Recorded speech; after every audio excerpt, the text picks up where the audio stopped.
Next up in the card rating series has to be Wishwell. I haven't done a video on it for a while now. It's my favourite realm. If you couldn't tell, it's not as if it's the entire channel's branding. So let's get into it as we rate the top 3 cards of each category in Achroma, the Warriors of Wishwell.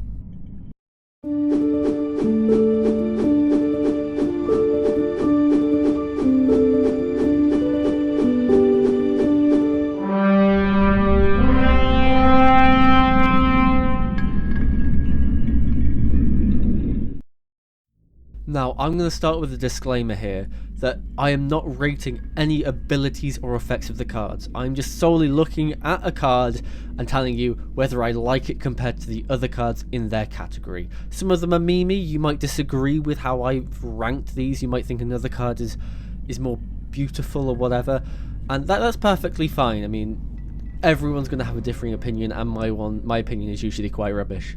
But let's start off with the object. So we're going to go to number 3 with the Lacringi catapult. A catapult which is locked, maybe loaded. You can see it pulled all the way back. It's bending slightly, possibly to defend themselves against the Briscavi if the Briscavi raid, or to dislodge ore deposits from the roof above. And at number 2 we have the Briscavi fishing spear, quite literally moving across the pond from the Lacringi catapult here. You can see with the top of the Briscavi fishing spear, you can see those spikes on there. It sort of shows how rugged the Briscavi are, and it looks quite menacing. If a man made of rock, well, not a man, a troll made of rocks walked towards me holding this, I'd be running in the other direction. Although I can say if a troll made of rock started walking to me without a fishing spear, I probably would still run in the other direction. But my favourite object from Wishwell has to be Thorstein's Gauntlet. Now, I'll get onto how I feel about the Jotun trolls later on in this video, but you can see that godlike aura around it. Like, it emanates power. Its very essence is power. And you can tell if anybody was to pick it up and wear it, let alone if Thorstein was able to, well, if Thorstein picked it up and wore it, that this would be an incredibly powerful foe to go up against. Moving on to the action cards now. In at number 3 we have the Briscavi Negotiation. Now, you may notice here that there's a Samur troll and a Hulda troll, and the Hulda troll is black and darkened, so maybe it's just a filter applied on the card, or maybe that the Hulda trolls can be Achroma. You never know. Or maybe it's just showing the corruptive nature of the Briscavi when they're striking up a trade deal. Who knows?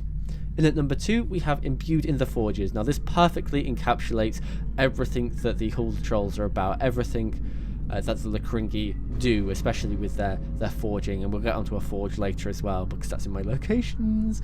But you can see it striking down. The sparks being like a purple and pink colour shows that it's not a normal forge. So it's sort of showing you that this is a fantasy world, but it also shows how cool it looks. It just looks amazing. In at number 1 for the actions, there is a joint one, and now the reason it's a joint one is because it's basically the same card, but one for each faction. So we've got Briscavi Totem Worship and the Lacringi Totem Worship. Now, these cards show unity in the tribe, and I know you wouldn't think it with the Briscavi being Achroma. You'd maybe think, they're all divided, they're all power hungry, but it shows oneness, and that sort of almost like no matter if you're Chroma or you're Achroma, within your own faction, it's a tight-knit community. You're together, and even here, it's, in a way, I guess it shows religion prevails, I guess, since they are worshipping their respective demigods, I guess. Speaking of demigods, we're going to move on to the characters now, so we're going to leave locations for last.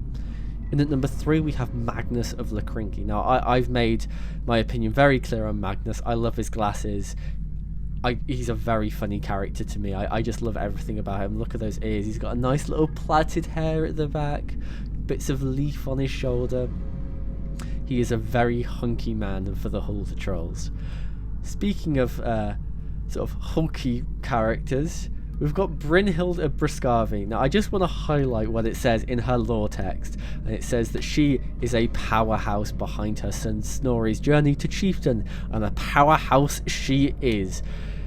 She is an entire wall in herself. I can imagine that you see this troll, and I don't know what's funny, whether it's like a 10-foot troll or like a 4-foot troll.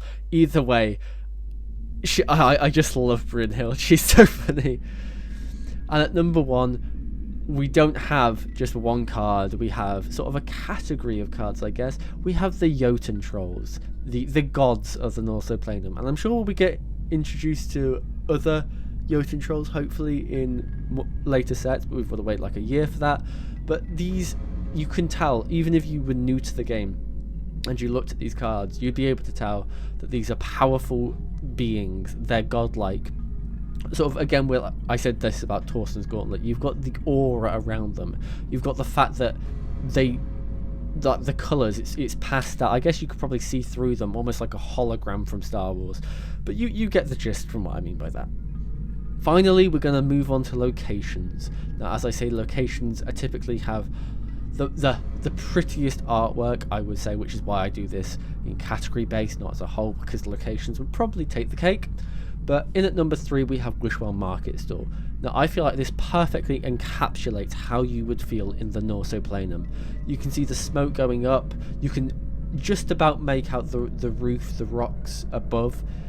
And just sort of like, you can imagine it being quite musty, you can imagine it smoky, almost foggy streets, and that sort of that's perfect for what the Norso planum like I can imagine it feeling like. Obviously I'm not exactly there. In at number 2, we have the Lacringi Forge. Now this feels straight out of Lord of the Rings here, being suspended almost in its own cavern, quite precariously might I add. Look at that walkway, there's no railings on the side of that, you wouldn't want to trip on the steps as you go up. But it feels perfect for fantasy and perfect for the Lacringi in that matter.